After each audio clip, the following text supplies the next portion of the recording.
Okay, hello everybody. Welcome to episode 6, right? Is that correct? Episode 6 of A Minorities Report. And for our episode 6, we have my good friend Rommel M Ferrer. He's a lieutenant colonel of the retired lieutenant colonel of Nevada Army National Guard, G3, and then let me just read this. What's the DCOS? DCOS. So that's the Deputy Chief of Staff. Deputy Chief of Staff. Plans, Operations, and Training. Lieutenant Colonel Rommel, or better known as Ro M Ferrer, was born in Manila, Philippines, and immigrated in the United States in 1986. Ro initially enlisted in the U.S. Marine Corps from 1991 through 1995. Had a 9-year break in service and joined the Nevada Army National Guard in 2004, and was commissioned as second lieutenant through Officer Candidate School in 2005. Lieutenant Colonel Ferrer recently commanded the Nevada Army National Guard Recruiting and Retention Battalion, supporting unit retention and attrition management activities. Lieutenant Colonel Ferrer recently assumed the Nevada Army National Guard G3 duties and responsibilities. Sounds heavy, Ro.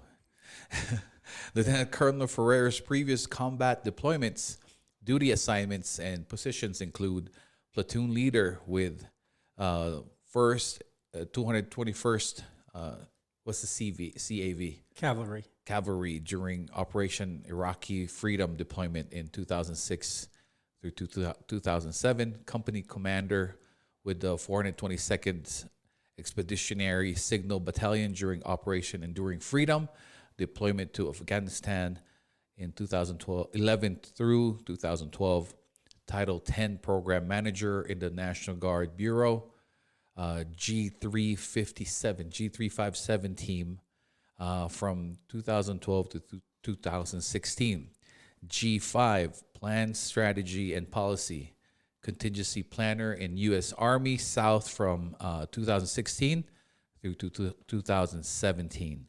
Ro attended the Command and General Staff College from 2017 through 2018, then returned to Nevada as Title 32 Active Guard Reserves.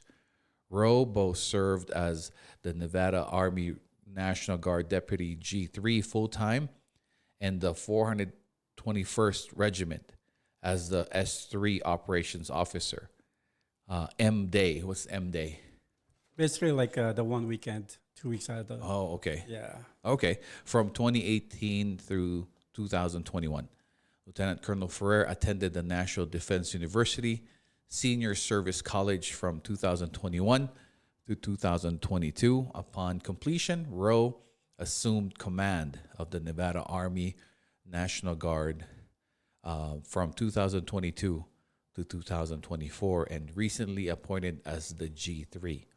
Ferrer's military education include Armor Officer Basic Course, Signal Captain Career Course, Squad Designated Marksman, Training Officer Course, Security Cooperation Planner Course, Command and General Staff Officer Course, and Senior Service College. Lieutenant Colonel Ferrer holds a Bachelor's of Science degree from Wayne State University, Michigan, a Master of Arts degree from Army Military University, and a Master of Science degree from National Defense University. His awards and decorations include the Army Service Identification Badge, Basic Parachutist Badge, German Armed Forces Proficiency Badge, Bronze Star Medal, Meritorious Service Medal, 3rd Award, Army Commendation Medal, 4th Award, Air Force Achievement Medal, and other deployment and unit awards. Ro and his wife Alicia and their 2 children, Amanda and Aiden, are currently residing here in Reno. Welcome, Ro. Welcome.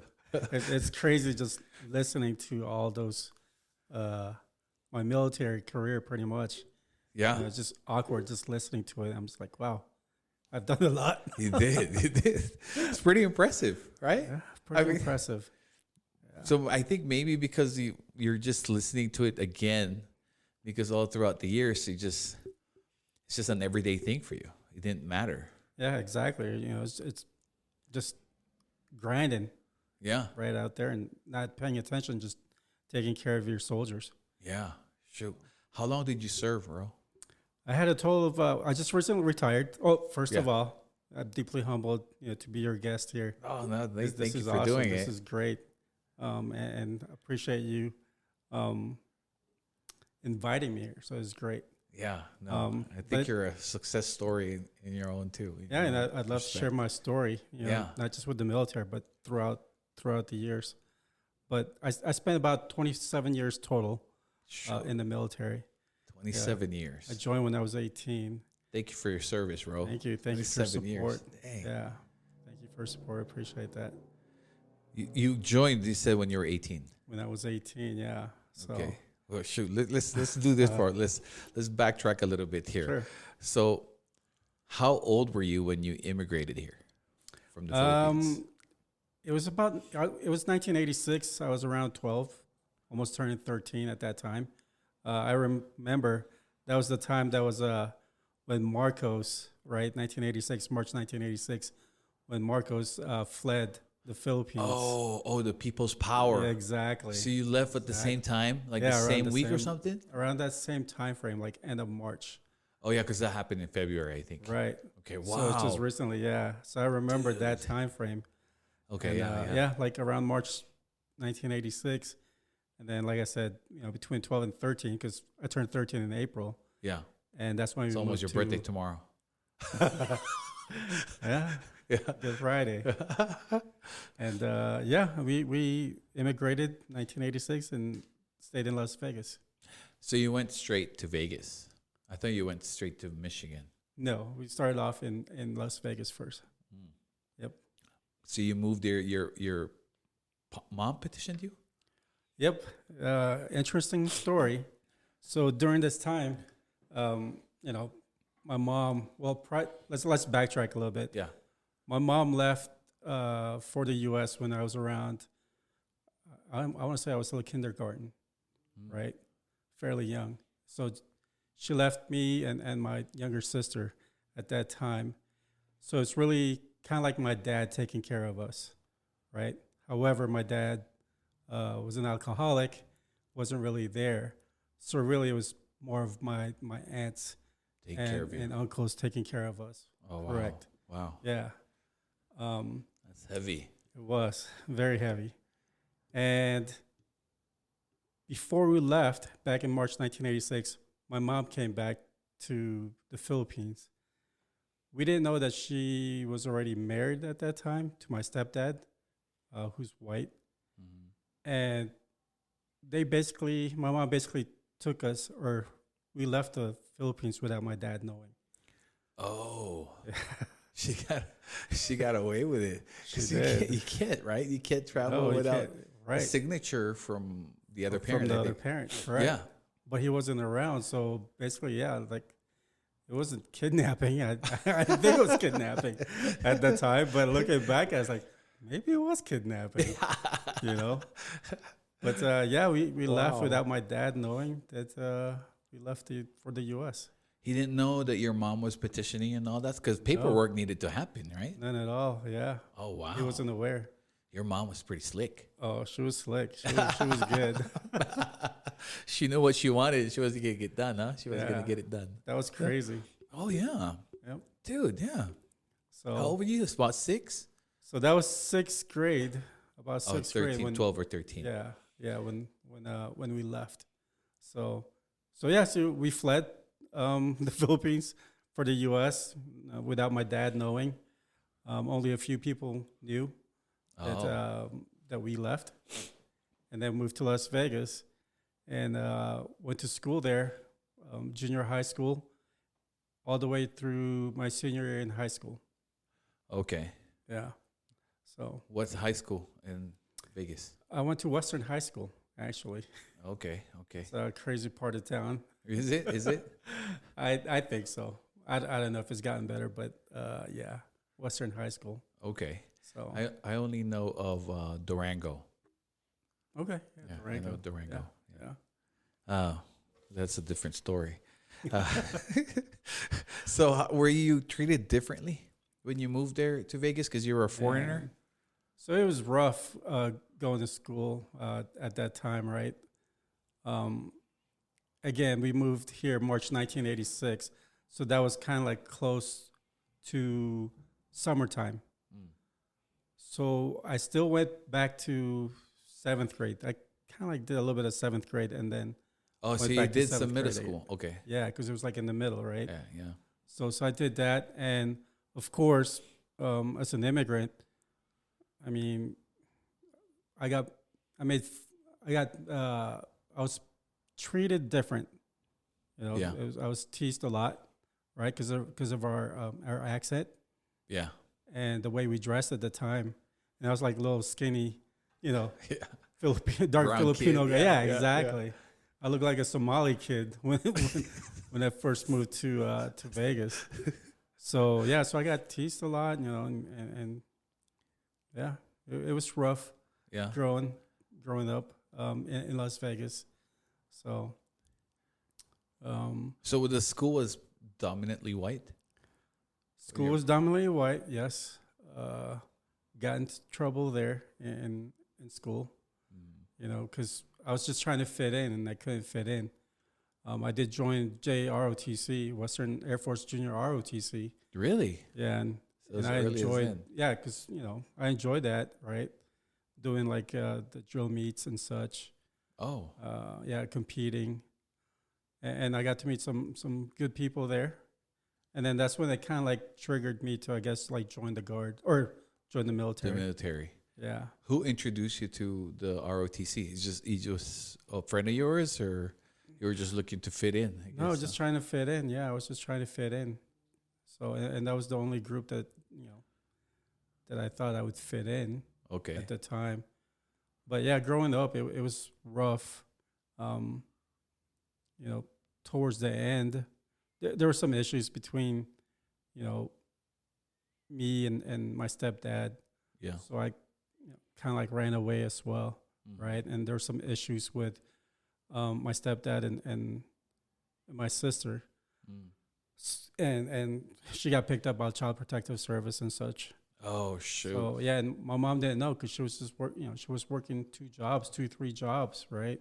Oh gosh. So yeah, so she didn't know what was going on at the home front type of thing, basically. And when she found out that there was issues is from CPS saying, "Hey, something's going on," right? Yeah. So, and I wasn't home already. I was, like I said, I was hanging out with gangs and just bad crowd. Yeah. Yeah. And basically, like I said, that I wasn't living at home. Yeah. I was jumping around from one friend's house to another. Oh, okay. Did you join a local gang there or something? I didn't join a local gang. I was more just like hanging out with Just them. hanging out with them. Yeah. But other Pinoys or? Yep. Nice. Okay. Anyways, yeah. That's kind of what we do, right? When we're rebelling, we find another family out there, Yeah. right? Exactly. Yeah. Yeah. So I did the So- same thing. So yeah, so that's when my mom decided it's like, hey, we need to move, because our closest relatives are in Michigan, Okay. including my grandparents. So this was like the beginning of my senior year, 1990 actually, like November 1990 timeframe, Okay. my senior year, and that's when we moved to Michigan to get away from Okay. that craziness. Yeah. Yep. Because ever since I met you, I knew you were just like from Michigan. But I also know a part of your life you were in Vegas. So, Yeah. but I didn't know you started in Vegas and then moved to Michigan. That's one of the things that, part of my life that I kind of like want to forget type of Yeah. thing. But I know, there's a scar still, that remains. Yeah. But it's what kind of groomed me and shaped me to where I'm at now. And, to be a good father, to be a good, parent and just husband, Yeah. right, to my kids. Right. So- Yeah. That's heavy, man. Thanks for sharing that. Yeah.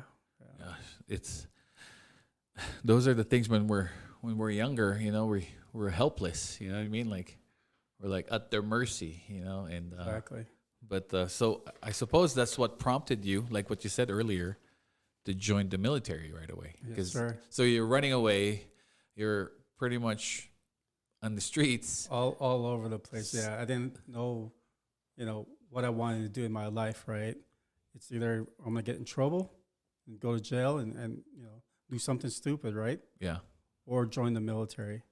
Okay. So, so 1990, I went into the Marine recruiter's office. Marines. Well, not really Marine.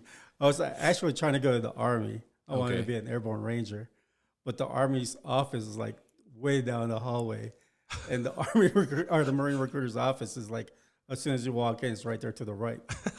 So the Marine recruiter, I remember Sergeant Jefferson, huge Location, guy. huh? Location. Location. Huge guy, huge black guy, Sergeant Jefferson. It's like, hey, where are you going? I'm like, I'm gonna join the Army, be an airborne ranger. It's like, you don't want to do that. You want to be a Marine. I'm like, I do. Like, yeah. Look at my uniform. Look at theirs. I'm like, yeah, I do. So he got me to join the Marine Corps. I came in open contract, which means whatever the needs of the Marines are at that time, That's what you're gonna do. that's what you're gonna do. So whatever's available. You're crazy, bro. Yeah. And just remember that time, right? It's Did like, you know what you were doing? Like, No.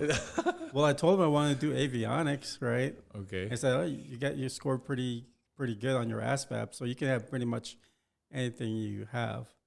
I was like, okay.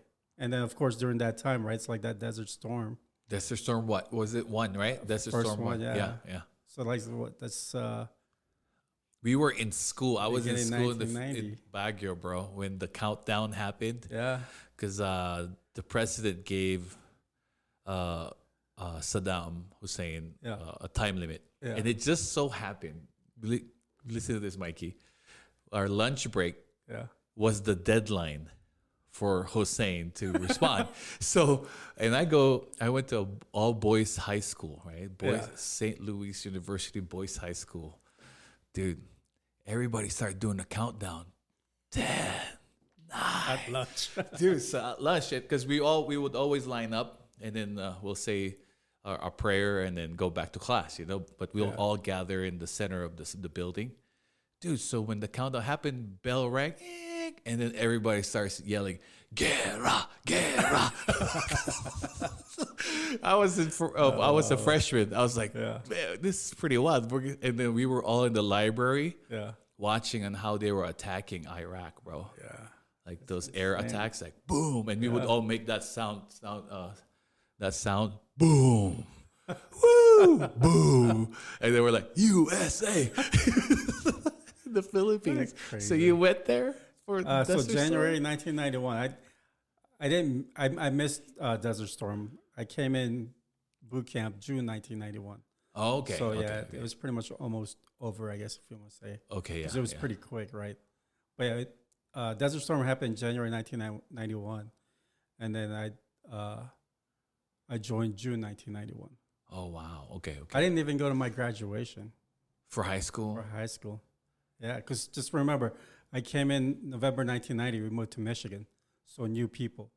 Again, it's like it's dominantly like white people I think in attending that. Michigan, right? Yeah. Got in a fight there as well. Man, yeah.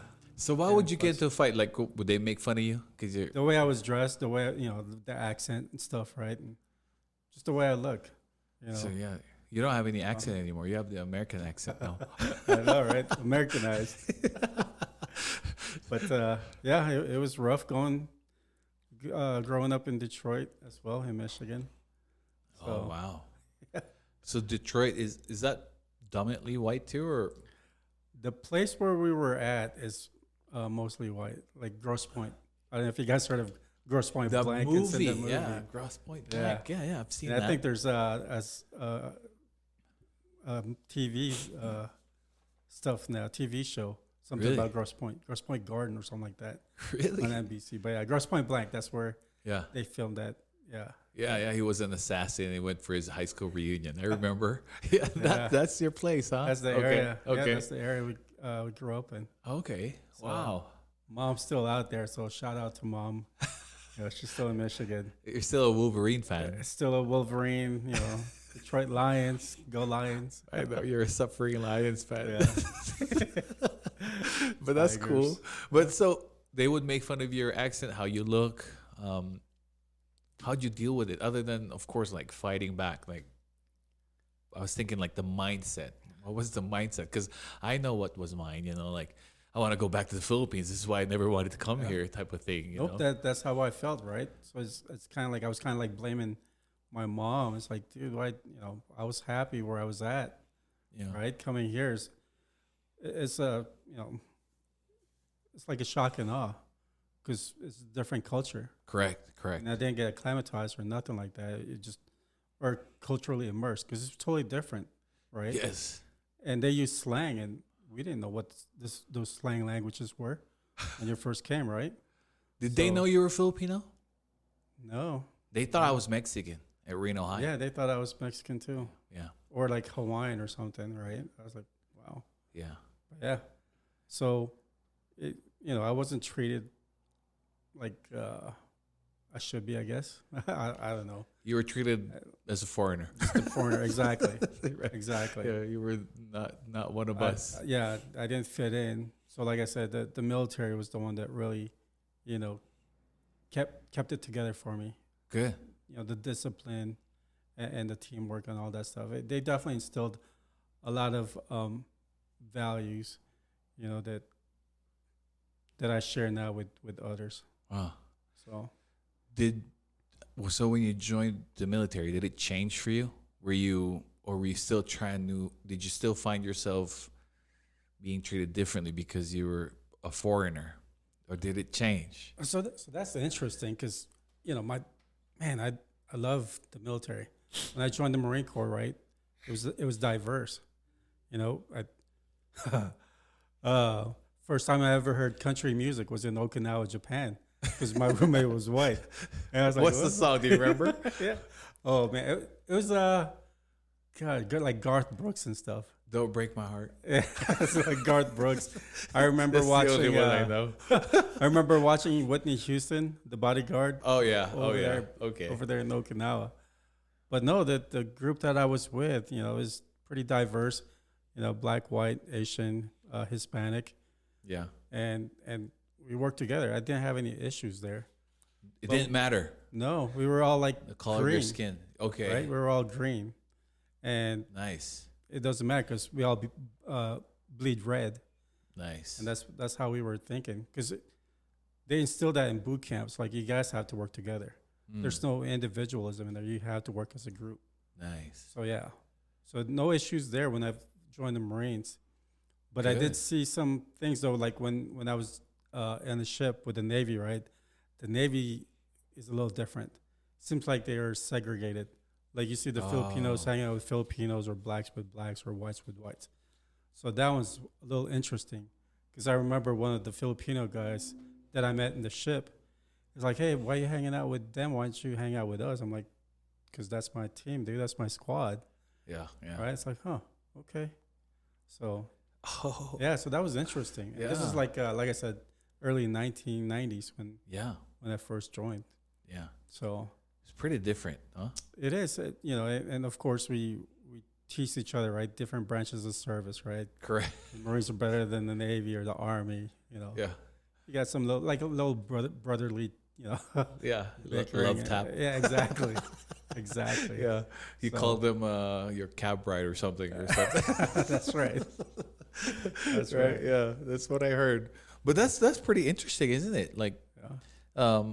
you experienced, you were treated differently because you were a foreigner in high school and middle school, and then you joined the military and you're just all green, but then in a different branch they still have it. Yeah. Right. I wonder. I guess maybe it's maturity, right? Maybe. Yeah, you can say maybe. maturity, or culture. right? It's And the culture. The culture, yep. The culture of the Marines were like, hey, we're all green, Yep, exactly. bleed red. Yep. Nice. 'Cause, like I said, we have to work together. There's no individualism, right? And yeah, you got to watch out for each other, whoever's in your left and right. Yeah. So especially when you're in combat, Yeah. or deployed. And you love it. You love your whole military experience. There's no regrets. No regrets. 27 years. That's a long time. And Yeah. when the last day, that's when that hit me. The last time I wore the uniform, it's like, man, this is it, right? And it still hits you to this day. Yeah. That was last month. Drink water. That's 27 years, man. So it's basically like half of my life. Yeah. Being in the military. So I miss it. Don't get me wrong. I miss the people, right? I miss the camaraderie, the esprit de corps, right? Yeah. It's family. Yeah. Got to meet a lot of great people, right? And there's some great people that we lost as well, right? Yeah. Yeah. Still remember them. So I remember our first time I took you to lunch. You were wearing your uniform. We were at what was that place over by? What's that? BJ's. Oh yeah, that's right. Right, That's right. right. The south one, the Summit, Yeah. the one at Summit. Yeah. So Ro was homeboy was wearing his uniform. Dude, we were getting so much love from the restaurant. I'm like, thank you for your services. I'm like trying to give him a smile too, like Trying to get some discount, military discount. yeah, you got a right? military discount. Yeah. I was like, so man, this is one of my big regrets, and I have a lot of regrets in my life. One of them is I wasn't able to fulfill that. One of my dreams is to join the military, because just like you, Ro, I was pretty much lost during my teenage years. Younger years. My younger years. Yeah. I wasn't amounting to anything.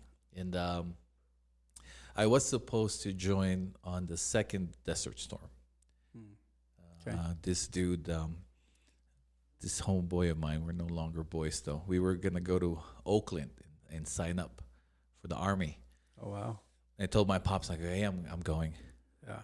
And he goes, why? I got nothing going here. Might as well go. I'll sign up for 4 years. Yeah. They'll pay for my college and all that stuff. Yeah. And he goes, are you crazy? There's sira ulo ko ba? May gera ngayon, Yeah. Aren't you watching the news? Yeah. I'm like, yeah, but still, I mean, there's war here too. They're kind of talking like there's war here. He goes, you know what? Just stay. Don't sign up. My dad told me, don't sign up. I'll put you to school. I'll put you through school. He said. So Right. I'm like, I was really touched, because him and I weren't really having that good of a relationship. Yeah. And that was like the first time that I felt his love. I'm like, oh shucks, my dad wants me to stay. Cares. Yeah. He cares. Right. 2 years down the line, man, we had another talk in the car. I was taking him to the grocery. He goes, man, if I knew you weren't gonna amount to anything, I should have just let you sign up. Wow. What a dad. Crazy. Well, it's funny though. It was true. I wasn't amounting to anything again 2 years after. Yeah. And then my second run around was when I married Anna, when her and I got married in 2002. Yeah. I told her when, I want to join the military, but I want to do it for 20 years. And she didn't like that idea. 20 years was too long. It's too long, yeah. So, dude, imagine, I was 24 then. Oh, yeah. So I would have been retired 3 years ago from the military if I did the 20. Yeah. But you did 27. 27. Yes, sir. How's retirement life? So how is it now? Retirement life's great. However, I'm giving back to the community still. Correct. What do you do now? Share what you do and what you like about it. Yeah, so helping out veterans, right? One of the things that I do is basically helping veterans with their claims. I oversee that portion. There's a lot of veterans out there. There's some entitlements for them, with the claims, especially when they got injured, or just any type of injuries, or like the burn pit, right, or the burn registry and toxic exposure and such. So some of the veterans, though, right, because I was like that too before. It's like I'm normal, I'm okay, right?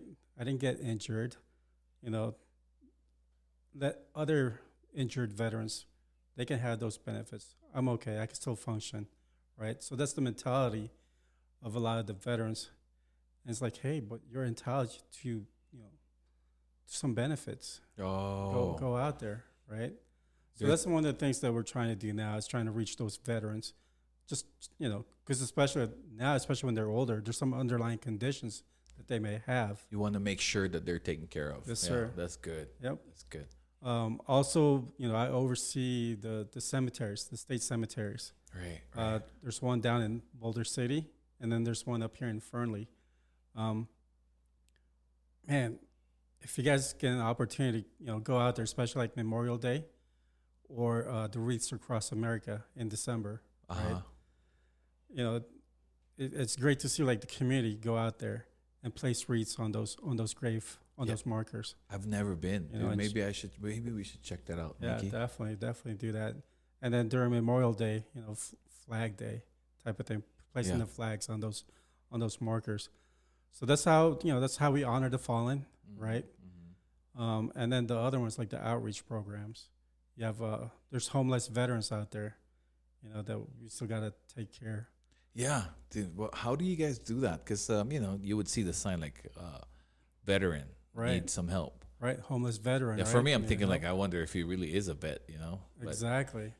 But that's it's tough, like seeing that, right? Because we try to help them out, but we're reaching out to them, but they don't want that help.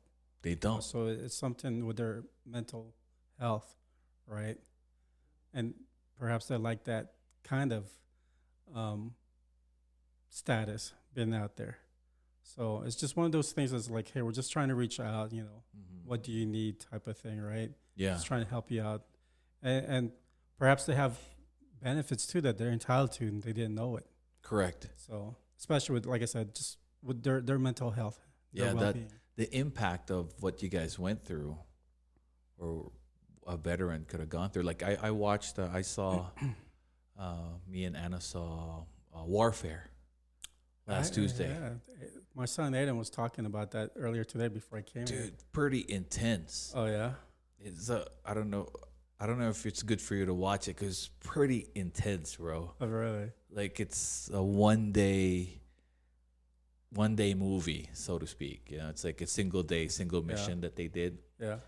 And dude, the actors, man, they were like just because they got blown out with an IED. Yeah. They were trying to get in the tank, Yeah. and the IED got them. Like two of them kind of lost their legs, and they were just like screaming in pain, and they were kind of trapped. And I don't want to.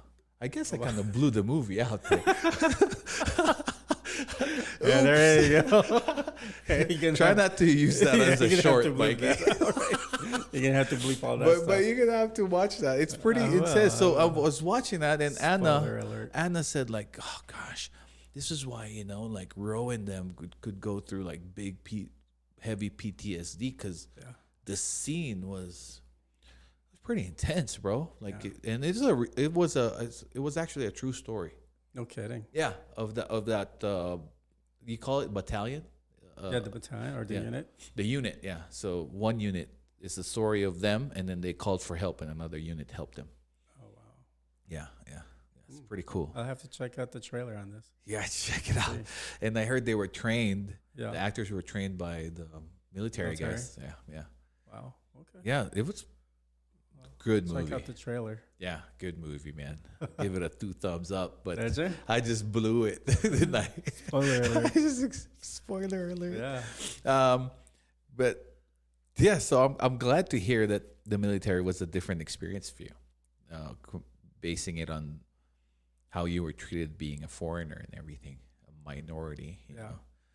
So, but can you share with me, because you retired as a lieutenant colonel, so share your journey, so that if there's another Filipino kid there that's aspiring to be an officer in the military, like, dude, how hard do I have to do it? You know? Yeah. So it started off, like I said, in the Marines, right, as an E1 private, and then worked my way up. Well, after 4 years, 91 and 95, I got out of the Marine Corps, because I wanted to go back to school. Because if I continue with the military, it's challenging trying to balance, your full-time job and the deployments and such, right, while you're going to school. So I just decided to like, hey, just go back to school full time. So I went back to Michigan and I went back to school. And initially I wanted to go of like all Filipinos, right? Either medical field, right? Nursing or engineering or something, right? Yeah, yeah. So yeah, that's I ended up going to school for nursing and Okay. psychology. And then yeah, finished that in 2002 and I wanted to go back to San Diego, California, right? Because that's where my last duty station was, Camp Pendleton, and I still had some friends there. It's like, hey, just check it out, right? Be a cop here or whatever. It's like, okay. But then I have relatives too in Las Vegas. They're like, why don't you just look, friends and relatives down in Vegas. They're like, just check out Vegas for a year. I'm like, okay. So stayed in Vegas and I got stuck there, and then I decided to join the Army National Guard Oh, okay. in 2004. And then I did officer candidate school at that time. But before I did officer candidate school, I was mobilized at Fort Irwin, California, because that's when pretty much the Iraq-Afghanistan war started, happen, right? Oh, what year was that again? 2004. Oh, okay. Yeah, so the National Guard, the unit that I was with down in Vegas, they got mobilized to support units out in Fort Irwin, California. So we were actually training, the units that were about to deploy to Iraq or Afghanistan, because desert, right? So we were like playing the Op 4, the opposing force. So we were like the bad guys, dressed up like Haji and doing all this stuff, right? So you would that's how you guys would train? Yeah, we were like the bad guys. Yeah. The Op 4. So of course, after that, 2004 is when I joined, or when I went through OCS, Officer Candidate School. I'm sorry, 2005, Officer Candidate School. And then I did armor officer basic. So I was an armor officer, basically in tanks. The right height for it. And, okay. being 5'6". So yeah, I fit just perfect right inside the tank. And that was 2005. And then 2006 is when I deployed to Iraq at that time. And we did convoy security. So what do you do? What's the convoy security? So we're basically, the security for like the logistics, like all the trucks, with the supplies and such, right? Or like kind of like your personal security detail. Okay. Basically, out in the trucks would have the food and supply, and you guys would be like in the like in protecting between. between. Protecting them. Yep. Oh, okay. Exactly. You were in a tank. No, we were in Humvees. Oh, okay. With guns, with like 50 cals and our rifle and such. How's the feeling there? Like, I could just imagine that I'm always gonna be so paranoid. Oh man, the first time we crossed to Iraq. I wonder if I could say it here. There wasn't any toilet, right, in the area. Okay. So it was just a straight up shot highway or desert. So during the break, during my first few days there, I was like, man, I need to go number 2. So I went number 2 right there next to the Humvee. And left my mark over there. It's the main supply route, MSR Tampa. So, and that was like it was called Highway to Hell back in the first Desert Storm. Shucks. Yeah. So that was my first few days, like I said, because the anxiety level, right? And you just don't know what's going on. Dude, I could just imagine. And you're just basically waiting to like hit an IED or something. Yeah. Right? Or like and an you're ambush. Full gear, right? You have your bulletproof vest, your helmet. Yeah, exactly. And you're sitting there for hours, right? Or you're up in the turret where the guns are. And you're just like, scanning the whole time, especially in the dark. So, yeah. Yeah. It was definitely yeah. That's an experience. Yeah. Dude. And thankfully, thank God that, my platoon, 3rd platoon, I didn't lose anybody. I'm thankful for that. Yes, there were soldiers that got injured, that got hit with IEDs, and some PTSD, and traumatic brain injuries. Oh. But fortunately, like I said, thank God I didn't lose anybody Yeah. during that time. So But you did lose a friend. I think during yes, that we lunch lost. that we had. We did. Yep. Yeah. We lost. Lost a few. Yeah. So That's and that's through encounters, IEDs. IEDs. Yep. IEDs. And then there's one was like an ambush. One of my best friends, he was in that ambush. It's like a complex ambush, and they lost one of their soldiers. Right. Wow. Wow. Yeah. It's different. The military life's tough, man. Man. How long were you in that the OCS thing? OCS, I did 3 months, officer 3 candidate months. school, and I went through the National Guard one instead of the federal, which is Fort Benning. Okay. So the National Guard, I went to South Dakota for that, and then completed that training in Fort Lewis, Washington. Mm. So OCS is broken down in 3 phases for the National Guard. So phase 1 and 2 is in South Dakota, and then phase 3, we did that in Fort Lewis, Washington. Okay. So you going to school helped you go up the ranks, obviously. So yep, it did. Having your military school, completing that, as well as your civilian education, right? If you complete that, and then obviously, pass your fitness test and get some great evaluations, right? Eval reports. Then yeah, that's going to help you out, to get promoted. Because it gets competitive as you go up the rank, because Okay. there's only so many, ranks for that. There's only a few generals, few lieutenant colonels, Right. So yeah, it's a pyramid. Right. So definitely it gets competitive as you climb up the rank. And then climbing up the ranks has nothing to do with your race or anything. It's your accomplishments, it's your evaluation, it's your physical. Yep. But there's some So- times though where you feel like, hey, maybe I didn't get promoted or I get passed on because I'm Asian, right? And looking through it, I think it's fair and equal, right? Because some of that part two is like you have to do your part two, right? You got to make Correct. sure that all your documents are there, Yeah.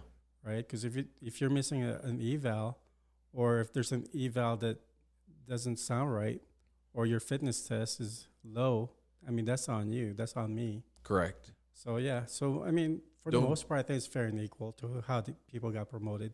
Yeah. Because when we first met, 2017, 2018 maybe, Yeah, you were a major. I was. Yeah. Yeah.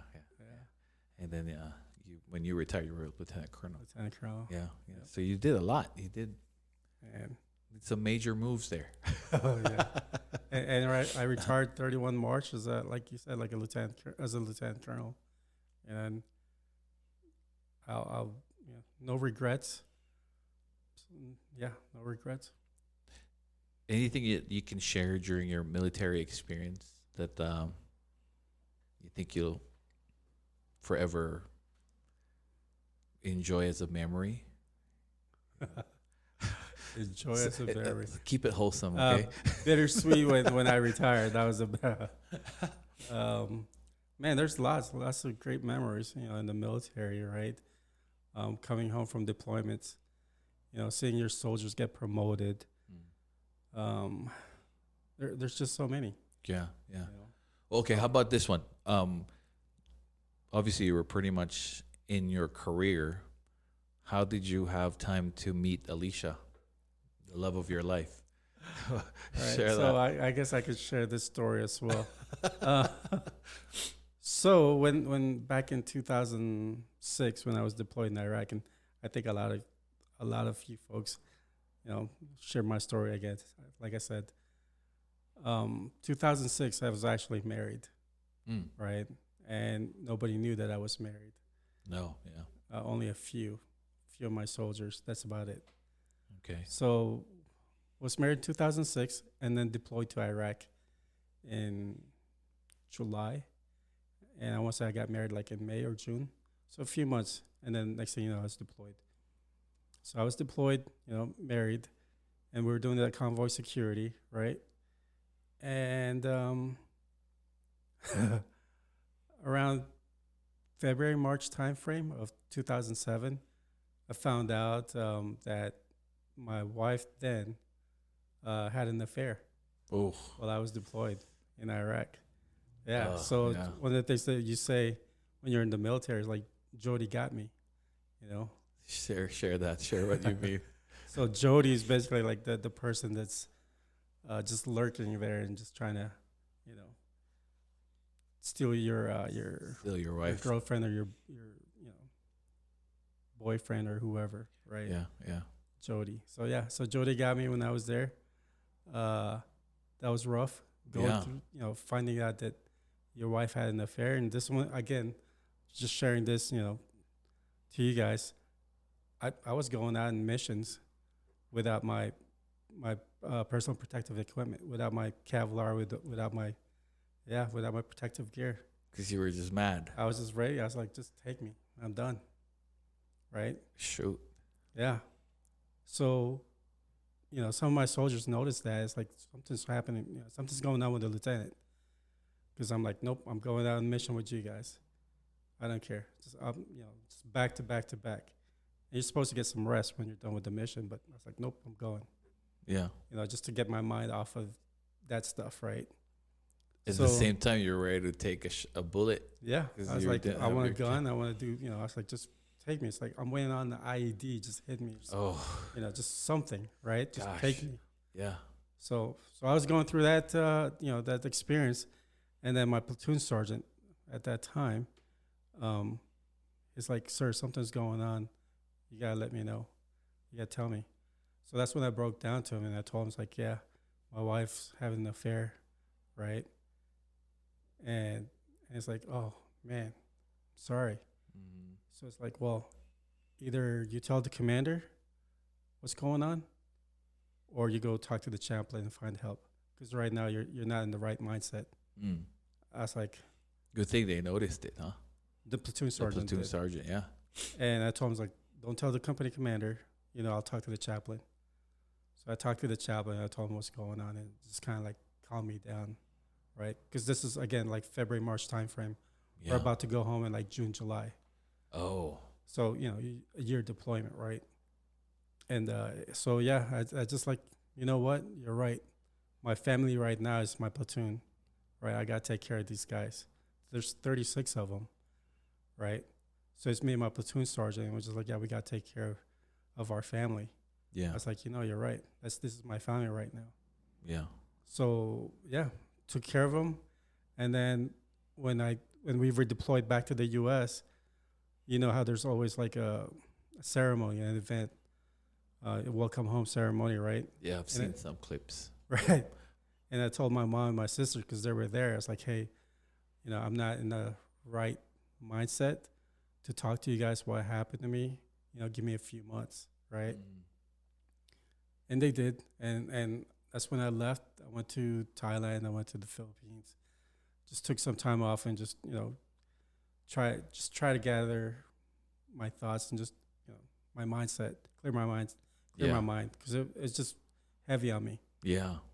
So yeah, so I did that, and then I went on hotornot.com, which is kind of like a dating site at So the what is time. this, MySpace? It's this is back then, so it's like, I don't know if it's Tinder or I don't know if it's similar to, or whatever it is nowadays, but it's like a hot or not. You know, I don't think it's a dating site. It's just, you know, one of those things. Because I remember my soldiers when we were deployed, they were looking at hotornot.com. Hey, that's a free plug for you guys. And it's like, you know, like swipe left or swipe right. So Okay. yeah, that was that time. And, you know, like I said, I was married at that time, so I was like, whatever. Yeah. So I was like, you know what? Let me go check this out. Let me see what it's all about. Yeah. And I, you know, got on there and yeah, I saw Alicia online. And I was like, oh man, dude, she's pretty. Okay. She's beautiful. She looks cool. Wow. At least she's gonna save that clip, you know that, right? Right. Save it, share it. Yeah, right. And then I sent her a message like, "Hey, how are you? You look good. You know, just wanted to You got your chat Mac with on. you." Yeah. So and then she replied back, and I was like, "Oh wow, dude, this is cool." So yeah, we just started chatting. Then that's 2007, end of 2007, November 2007, and then went back to the Philippines 2008, like January, February, and then that's when I proposed to her. Oh wow. Yeah, Good. yeah, and then October 2008, we got married. So See, I always say this. I always say this. Girls, if your man does not propose to you within a year, it's not serious. I just want to throw it out there. We're like we're the original 90-day fiance. So, yeah, 90-day fiance. Let's say you did the fiance piece over there. Yep. Okay. It's, the J1. Oh, didn't you show? Weren't you in like a news clip? You and Alicia when Yeah. she got her citizenship or When she something. got her citizenship, yeah. Yeah. Like Colo News 8. I think I Yeah, think you so- showed me. You showed me that. Yeah. Yeah, That's pretty cool. She was on TV because I was in uniform, so of course I was the only one in uniform. You know how it is, like, oh, uniform soldier, Yeah. We right? got a military guy that got a Right, soldier. Yeah. And then his spouse got got Americanized or got naturalized citizen. Nice. So yeah, That's cool. That's so cool. Well, I'm so glad you were able to move on, bro. Because what you went through there, what you just shared, that's a lot of people can't. I never did. Some people never weren't able to move forward or moved on after that kind of event. it was You were definitely able to dark. pull yourself together. Oh, it was rough. It was dark. It took me some time to get over it, right? Yeah. And one of the things too is like maybe I don't want to do the military anymore, right? I'm done with it because I experienced that. It's like I never thought I'd experience that Yeah. as a military serviceman. You hear it a lot, you hear stories about it, but I never thought that it would happen to me. Because it is one of the challenges being in the military. You're away from your family, your spouse, your Yeah. children, right? So I sincerely appreciate Alicia being the foundation and that rock, right, and the sacrifices that she's made through the years. We're married now for 16, going on 17 years. That's good. Yeah, and she's been like I said, the rock and just holding down the fort and the family, and Yeah. sincerely appreciate that. And I love you. There you So I know go. you don't hear that from me a lot, but anyways, Now you gotta drink now water. it's immortalized now. She can listen to it every time. If you can't say, just send her a link. Like, Yeah, put No, on but- repeat. but isn't that the truth though, bro? Like 16, 17 years with inflation, that's double right now. Because dude, you don't hear that long of a relationship anymore. Yeah, I mean, with all the challenges that we face in this life, yeah, especially for military guys. yeah. Just so many distractions there, so many temptations. You know what I mean? Yeah. But it's you rarely hear that. Part of the reason with that too, though, is the church. You folks. When I met you folks, and when Alicia started coming to this church, right?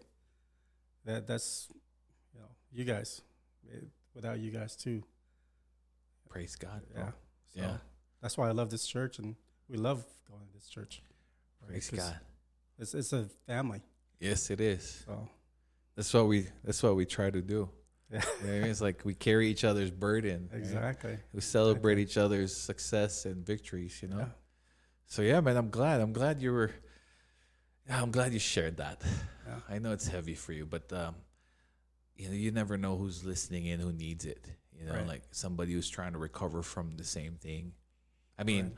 if you didn't go through that heartache, you would have never met the love of your life, right? And Yep. you have a better life for the past 16, 17 years now. Yep. Right? I mean, sometimes we really have to hit the low, low, yeah. and well, you never know what high is without the low. You never know what Exactly. hunger, you never know what ano bang English ng busog, bro. Help me out. You Full. don't have the accent Like full. anymore. Okay. Like stuff. Yeah, you don't know that until you feel hunger, right?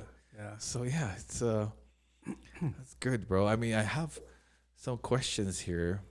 So if you can go back in time, I guess you answered this in the conversation. If you can go back in time, will you do it all over again? I think you'll say yes. Absolutely, yeah. Without thinking twice, huh? Without thinking twice. You're gonna Without do a it, doubt. right? Yeah, without a doubt. I love serving, our country and being with the people that, we're an all volunteer force, right? Nobody like pulled us to join the military, put a gun in our head to join the military. None of that stuff. It's an all volunteer force, and we're all there to serve our country, protect and serve our country. Yeah.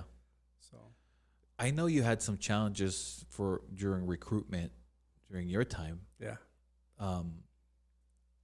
What's your opinion on that? Do you think we should do like a draft or just keep it voluntary? Keep it voluntary. Keep it voluntary. Absolutely, because if you do a draft, right, people didn't join because they want to be there. So there's gonna be some concerns if we do, get into a conflict or people get deployed, right? Because they're there for the wrong reason. They're not there to, take care of your left and your right. So I would prefer like an all volunteer force instead of a draft. Okay. Because they're there to, they have the heart and the passion, and they want to be there. Love for the country is Love what they're for the doing country. it, right? Yeah. Exactly. You would hope so that they're doing it. I was gonna join because I wanted to get out of trouble and get some some money for college. And everybody has different reasons, right? Yeah. But at the end of the day, it's defending the Constitution, protecting, defend the Constitution, right, and our nation. Yeah. So Yeah. Ever since I met you and you were sharing your stories, and you shared your challenges too. Whenever we would do those Memorial Day weekend barbecues and 4th of July, yeah, and I look at the flag, I'm like, yeah, it's more dramatic for me because there's more meaning, and it's kind of from your stories. So I really hope, that's why I really wanted you to also share your story, because I'm hoping that people will see like, dude, a soldier right there, man, served the country for 27 years and all those sacrifices that he did. Well, I know that you have 2 kids, so that's another sacrifice from a military man. Share your story when I know when they were born. Oh man, Were you deployed when they were born? So I was here when Amanda was born. Okay. Right, I was still working. I was actually in my uniform, and the first time that we went to the hospital, it was kind of like a false alarm, right? So we went back, home, and I told Alicia, I was like, "Yeah, I'm gonna go back to work first, right?" I think I even went to a dental appointment, I think, and then, she called me again. It's like, I think it's time. It's happening. So yeah, so I was like, when Amanda was born, June 5, 2009, I was in my uniform. You were? Yeah, because it's coming from work. And They're like, thank you for your service. Give you a discount. Yeah, it was cool, And then in 2011, I was deployed in Afghanistan, Kandahar. And when Aiden was born, March 24, 2011, I was in, like I said, in Kandahar, Afghanistan. Wow. And I was watching it through Skype. Oh, Yeah. Skype. Dude, yeah. It's crazy, and I wish I was there, seeing Aiden, being born, but I couldn't go home at that time because we just deployed to Afghanistan like the beginning of that year. Yeah. And I couldn't go home right away, but I was fortunate to be one of the first ones in June. I think it was around June that I was able to go home then. Oh, that time. Okay. So yeah, I spent a couple of weeks here. I got to see him and stuff, and the family. Yeah. So it was good. A lot of time away from the family, though, right? Yeah. So that's You're in active duty. Yeah, that's one of the things that I just didn't like being in the military, is missing all those special occasions, the birthdays, right? Christmas, the holidays, school plays. Yeah. And it was rough because I didn't get to see both Amanda and Aiden grow up because I was, stationed somewhere else and I wasn't here. Yeah. So that's one of the things that, could have been better, I think. But that's where that sacrifice comes into play. Correct. And I didn't want them moving, a lot because of me.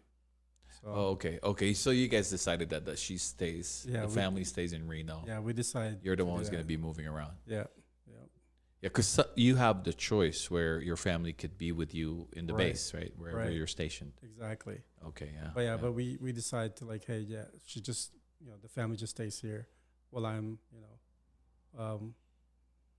moving all over the place. How'd you pick Reno, though?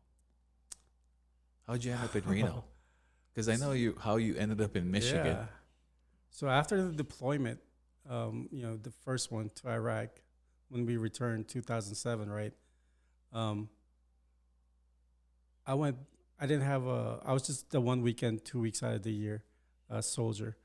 And that's when I started to apply for the Nevada test site. I actually worked at the Nevada test site as a supervisor out there. Okay, okay. So I was there for about 6 months, and then one of my mentors, she's currently retired divine now. She contacted me. It's like, hey, there's an opening, there's a vacancy as a training officer. Would you like to apply for that? So I did. So yeah, and that was here in Reno. It was in Reno. Oh, Yeah. okay. So I had to Okay. relocate up here. So the job Yeah, got you the here. job got me here. Yep. So when you petitioned Alicia, you were stationed here in Reno, obviously. I was already stationed. Well, I was still stationed in Las Vegas. Okay. Yeah. I was still down there. And then when she came, that's when we moved. Moved here. Okay. Yep. Okay. Wow. So that was 2008 that we moved here.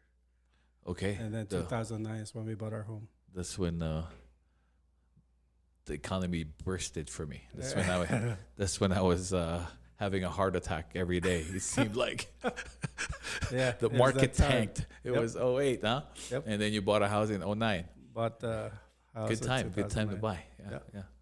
You get the $8,000 and everything. We did, yes, Yeah, sir. yeah. That's good. They're like, hey, we'll give you $8,000, buy a house. Yeah. Plus, it's dirt cheap right now. Yeah, exactly. That's good. Timing is everything. Yeah. So, you mentioned church earlier. You mentioned the faith. I know you prayed to receive Christ in August 12, 2018. Yep. And then you were baptized in 2022 of May 21. My question is, did your approach in your leadership, did it change? Your attitude change? Did your heart get softer maybe? I don't know. Was there any change that you noticed about yourself having received Jesus as your Lord? Absolutely. Yeah. Yeah, absolutely. We were going through tough times, being away from the family, right? And like I said, I hit the lowest point trying to balance between work, between family, and then my personal goals. At that time, my personal goal was like going to school, trying to finish that. So I was doing all three, and I, trying to balance all those, and it was rough. I couldn't do it anymore, right? And yeah, I would go to church, on Sundays, as a Catholic, right? But it wasn't enough. It wasn't enough. It's like, it's the same thing over and over. It's a ritual. Yeah.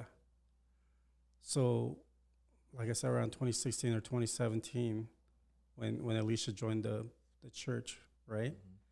And I got to listen to you preach, and I could relate to your stories, the stories that you share.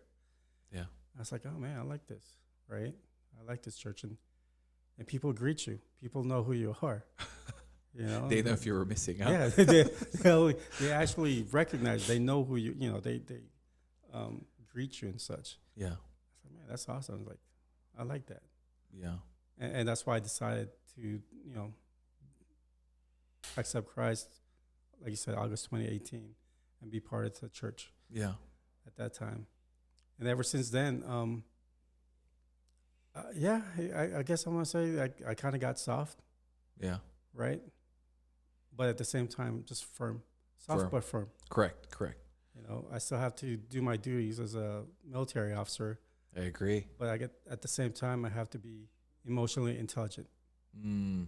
The emotional intelligence, right? Knowing your audience and how to speak to them, and you know, perhaps they're also having some challenges or some problems at that time. So I would share some of your things, you know, some of your, you know, Bible verses, right? Things you've learned. Yeah. Yeah, or Nice. our daily bread.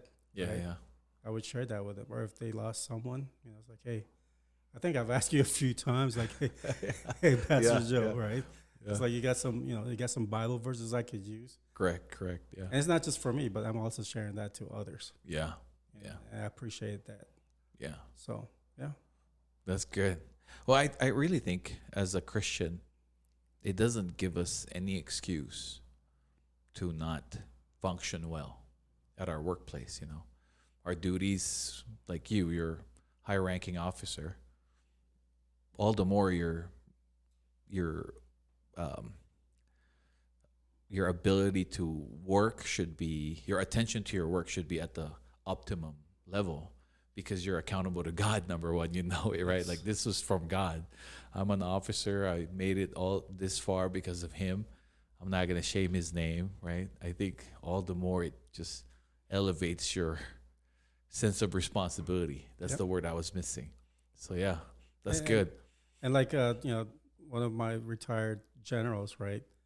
Luke chapter 12, verse 48, to whom much is given, much is required. Yeah. So to Yeah. this day, you know, I still, I Yeah. still know that stuff. I saw that video when you were promoted, and you had a speech and Yeah. you recited that verse. Yep. You were promoted from major to Lieutenant Colonel. lieutenant colonel. Yeah, that was the ceremony, huh? You read that. Yeah, that's good. I love that. Man. That's good. Yeah. Good job. Oh shoot, man! You gave so much today. You gave so much today, man. You were vulnerable there, and then you were on point there. I love the flow of your You know, story. I just want to share my story, right? Yeah. Because people think that, you know, if you're in the military and you're successful, you know, be enlisted or officer, it doesn't matter. But people see you in the military, that you're disciplined, right? Integrity, and all these values, loyal, you know, duty for a country, respectful, selfless service, right? Honor, Yeah. the personal courage. But talk to those people too, because they have some dark past too, right? Not everybody is like the golden child. Yeah. They have some dark past too. But Yeah. we have scars, but we'll get over it. But the scars will never go away. Yeah.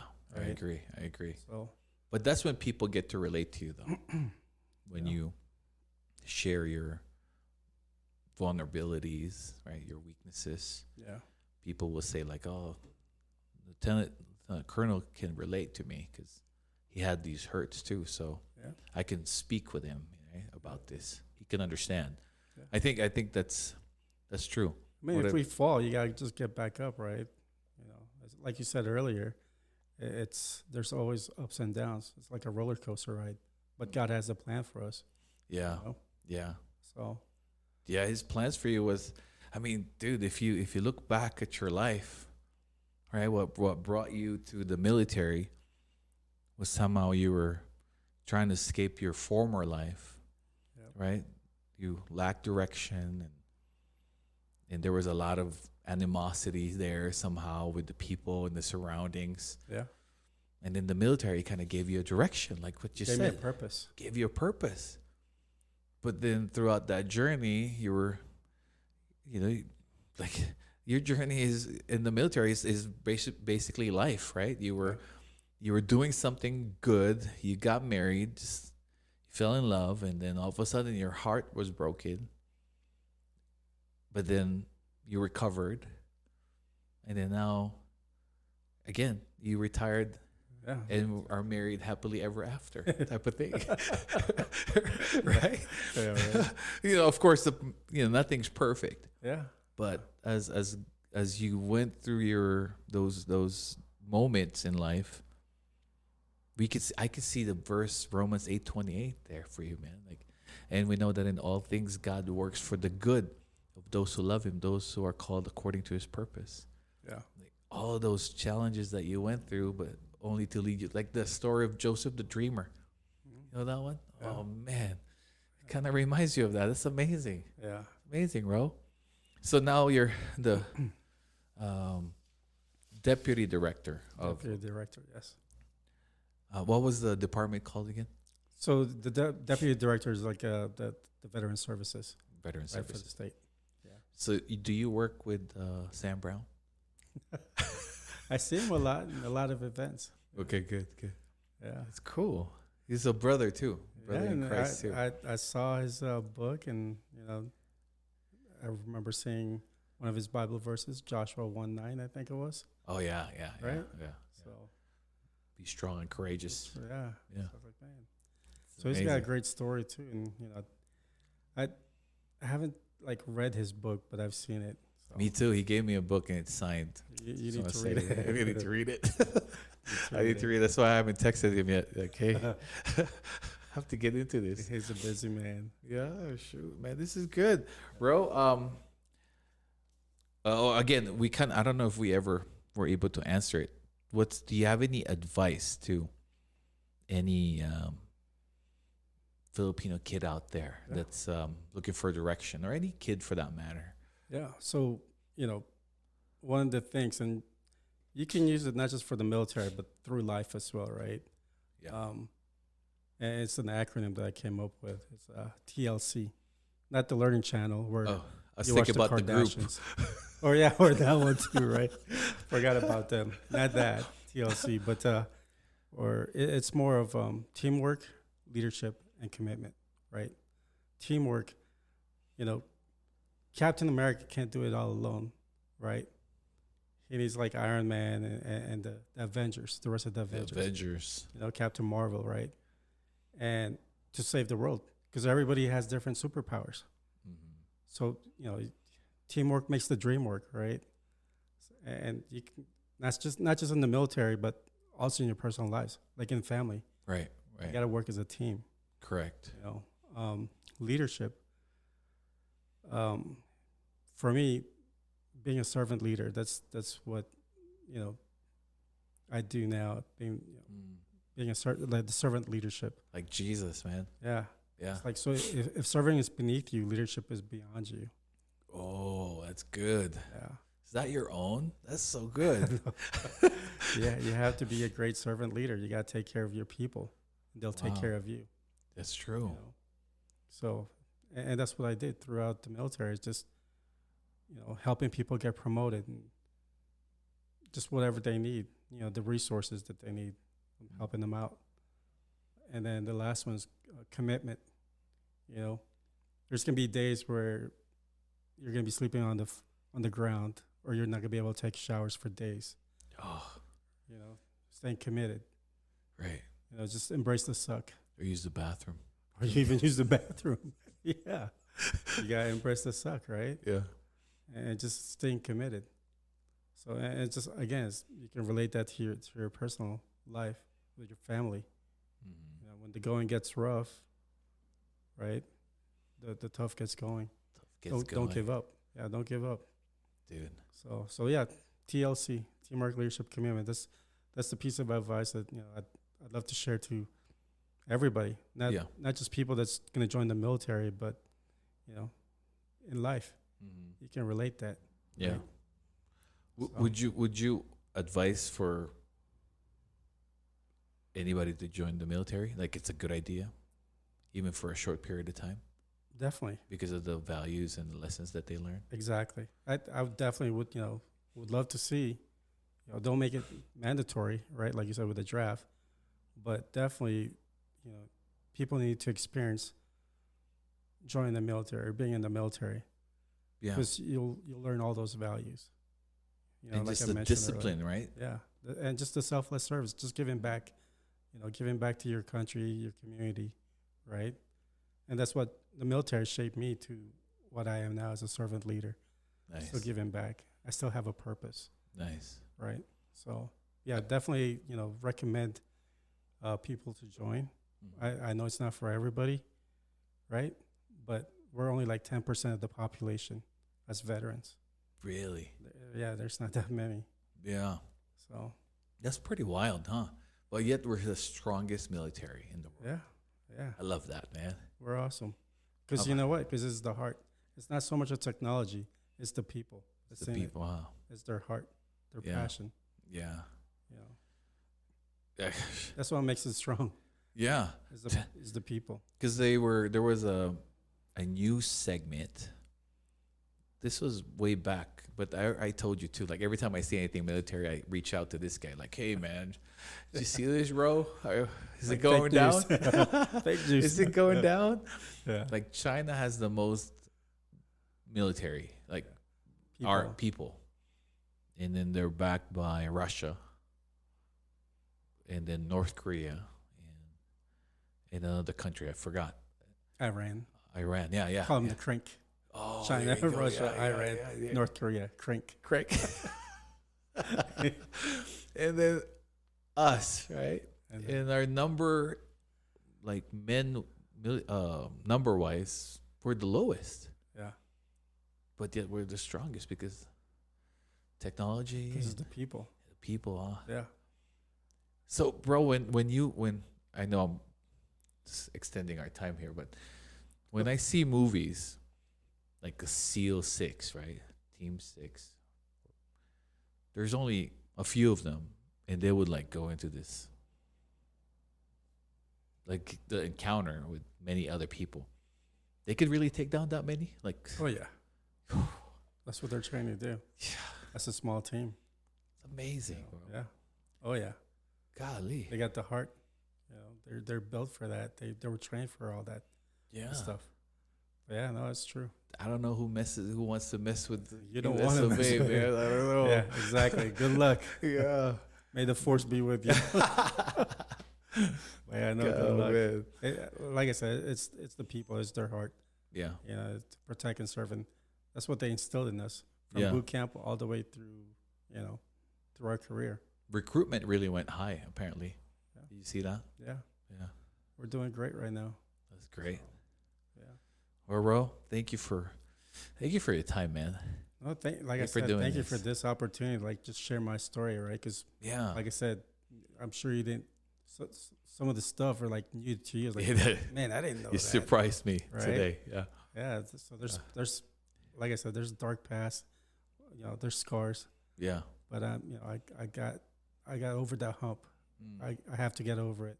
Yeah. So I appreciate you, you know, giving me this time to like just share my story, right? Yeah. And perhaps, like you said, can help others too. Yes. Not just the military, but just, you know, life in general. Correct.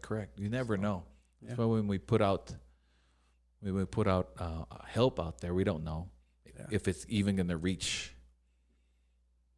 who it's going to reach, right? And Yeah. who's listening and how deep they are in that same experience that you got over. Yeah. And but thank you for your honesty there. And this is so cool, man. I don't think I think you answered all my questions without me asking it. I think we can go overtime. No, but thank you very much, man, because this is the purpose of this show is to share stories of people that have accomplished much in their life, have overcome challenges in their life, and you know, ordinary people. You know that I don't think you're ordinary, but you know, like not the superstars that these guys typically put out there in their shows. You know, but I think there's so many stories that's profitable to be shared amongst us. You know, and your life has always impressed me ever since we first met, man. So Appreciate that. I always wanted to join the military, but they have all these excuses not Blame to it take on me. your Man. dad. I blame it on my dad, me being colorblind or whatever. Yeah. Yeah. But thank you, Ro. Thank that you. should do it. Thank you very much. I'd like to pray. Yeah, Close us in absolutely. prayer if you don't mind. Absolutely. Father, I thank you for Ro, the life that you have set forth for him, Father God, and how you directed his steps from the early stages, Lord God. You are amazing. And I thank you for protecting him all throughout those challenges. And I'm pretty sure there were a lot more dangerous times that he faced. The darkness that he was in, Father God, and you rescued him, Father. You are good. And I pray for him and Alicia, Lord God, that you continue to bless their marriage and protect their family. Continue to guide the children, Lord God. May they see their parents' love for you. That they too, Lord God, will grow up to be a man and a woman after your own good heart. Please bless this family.